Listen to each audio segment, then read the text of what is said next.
Hello दोस्तों, the ultimate India में आप सभी को अभिषेक सरकार का नमस्कार। उम्मीद करता हूँ आप सब लोग अच्छे होंगे और स्वस्थ होंगे। तो दोस्तों 20 नवंबर से छठ पूजा स्टार्ट होने वाला है और छठ पूजा पूरे भारत का एक बहुत ही अहम फेस्टिवल है। स्पेशली यूपी और बिहार में छठ पूजा बहुत ही ज़्यादा धूमधाम से मनाया जाता है। उनका बहुत ही अहम फेस्टिवल है।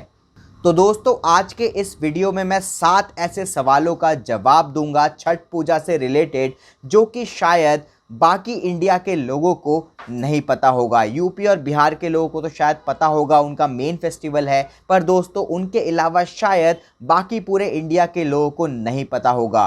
तो दोस्तों 7 सवालों के जवाब जानने के लिए, छठ पूजा से रिलेटेड फैक्ट्स जानने के लिए सब्सक्राइब कर लीजिए हमारे चैनल को। तो दोस्तों पहला सवाल कि छठ पूजा में कौन से देवी देवताओं की पूजा होती है। तो दोस्तों छठ पूजा में सूर्य देव और छठी मैया की पूजा होती है।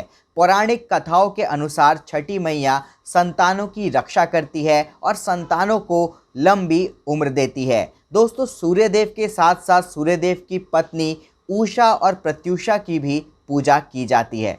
अब दोस्तों बहुत लोग पूछते हैं कि छठ मैया कौन सी देवी है। तो मैं आपको बता दूं, पुराणों के अनुसार छठ मैया षष्ठी देवी का ही एक नाम है। षष्ठी देवी का एक और नाम कात्यायनी भी है, जिनकी पूजा हम नवरात्रों में षष्ठी के दिन करते हैं। दोस्तों षष्ठी देवी या छठ मैया निसंतानों को संतान देती है और उनके बालकों की रक्षा करती है। अब दोस्तों तीसरा सवाल कि छठ पूजा क्यों मनाया जाता है। तो इसकी एक बहुत ही पुरानी कहानी है। एक राजा हुआ करते थे देवव्रत नाम से।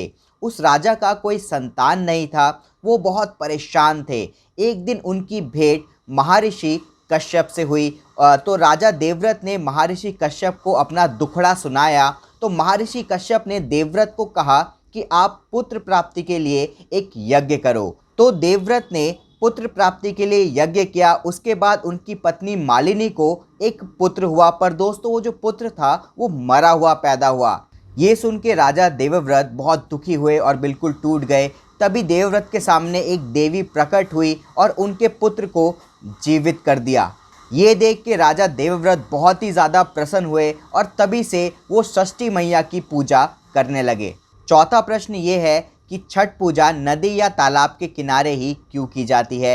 क्योंकि दोस्तों छठ पूजा में सूर्य को जल चढ़ाते हैं और उसके बाद स्नान करते हैं, इसलिए छठ पूजा नदी या तालाब, साफ़ सुथरी नदी या साफ़ सुथरे तालाब के किनारे ही की जाती है।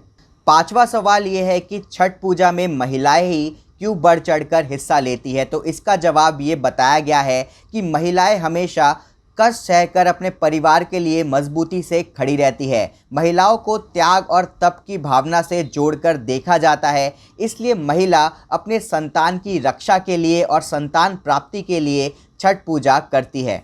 छठा सवाल जो बहुत लोग पूछते हैं कि क्या छठ पूजा सभी जाति और धर्म के लोग कर सकते हैं। तो इसका जवाब है हाँ, क्योंकि सूर्य देव सबके लिए समान है, सबके ही देवता है, सबके ही भगवान है। सूर्य देव सबको एक तरीके से देखते हैं, एक तरीके की रोशनी देते हैं। तो हर धर्म, हर जाति के लोग सूर्य देव की पूजा कर सकते हैं।